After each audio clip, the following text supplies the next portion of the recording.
सत्संग।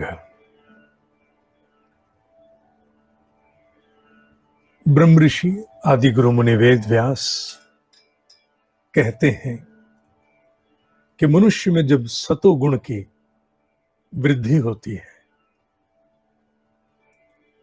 जैसे जैसे उसकी वृत्तियां, उसका अंतःकरण प्रकाशित होता जाता है, आत्म परिष्कार उसके भीतर के विकारों को समाप्त कम करता जाता है और वह भीतर पूर्व की अपेक्षा अधिक पवित्र निर्मल होना आरंभ हो जाता है। उसे अपने अनुभव में, अर्थात ऐसे साधक को अपने अनुभव में अपनी समूची इंद्रियों की चाहत में एक भिन्नता दिखनी आरंभ हो जाती है। अभ्यास पूरी तरह बदले कि नहीं बदले, यह विषय साधना का है, पर उसकी इंद्रियों में, अर्थात उसकी इंद्रियां तात्पर्य उसके अंतःकरण में, उसकी चाहत में एक सजगता आ जाती है। अभ्यास पहले के ही भले रहें, पूर्व के अभ्यास भले ही बने रहें, फिर भी उसके भीतर एक भिन्न सी सजगता, जो उसके पूर्व के गलत अभ्यासों को भी होते हुए एक साक्षी की भांति अनुभव करती है। कौन? एक नई सजगता। पूर्व के अभ्यास दोष विकार से भले ही पूरित हो,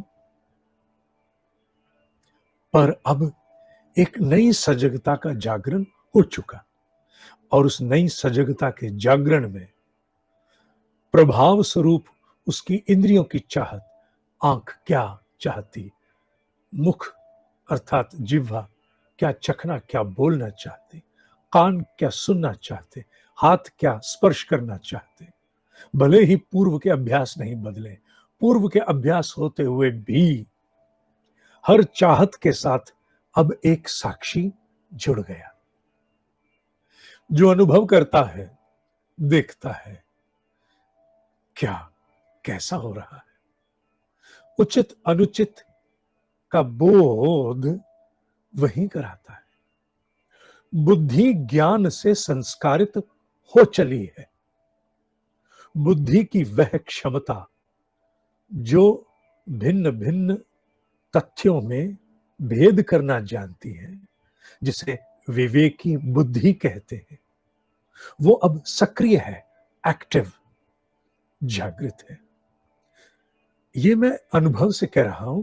साधक का बस चले अथवा ना चले, साधक भले ही पूर्व के तमोगुण के कुछ अंश के अभ्यास में स्वभाव में रहे, साधक भले ही पूर्व के कुछ राजसिक अनुभव अभ्यास में भले ही रहे, वैसा ही भले करता भी रहे, आदतें पूरी तरह नहीं बदले, तो भी एक साक्षी, एक जागृत अवस्था, एक बोध, एक सजगता भीतर भिन्न स्थापित हो चुकी।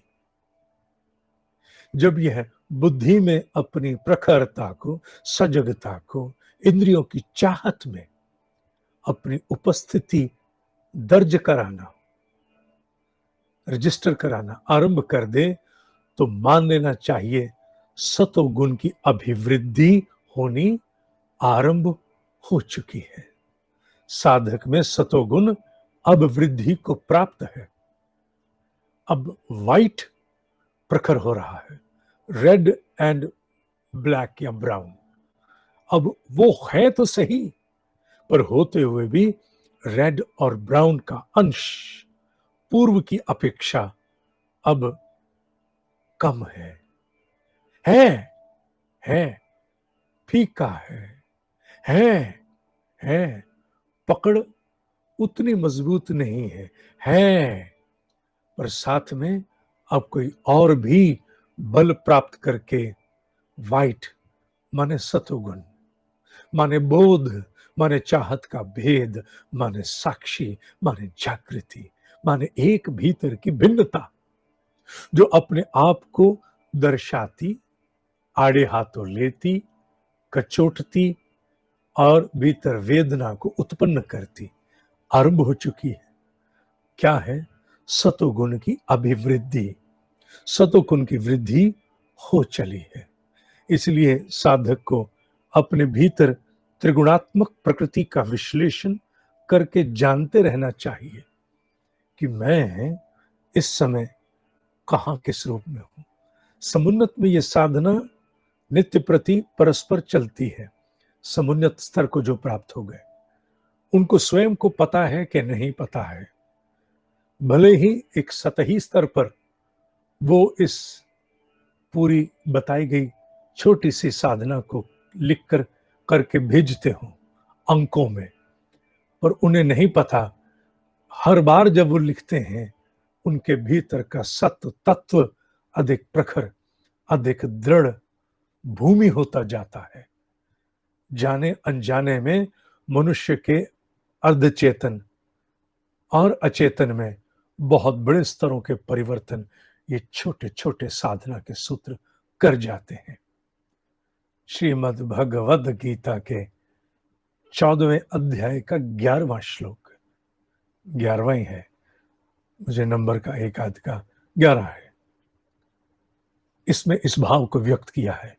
इसलिए हे साहसी साधक, जब भी कभी पूर्व के अभ्यास हावी होकर तुमसे वो करवाएं जो अब तुम समझते हो नहीं होना चाहिए और तुम्हें बोध है पूरा, तो मान लेना सतोगुण की अभिवृद्धि होनी आरंभ हो गई।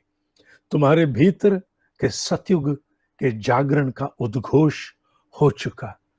तुम्हारे भीतर के कलयुग की अब समाप्ति होने की अब शंखनाद प्रखर है। अब समय का भेद हो सकता है कितना, पर निश्चित जानो सतोगुण की अभिवृद्धि, सतोगुण का प्रातः स्मरणीय उगता हुआ सूर्य अब क्षितिज से ऊपर उठना आरंभ हो चुका है। समझे बाबू? आज के लिए इतना ही।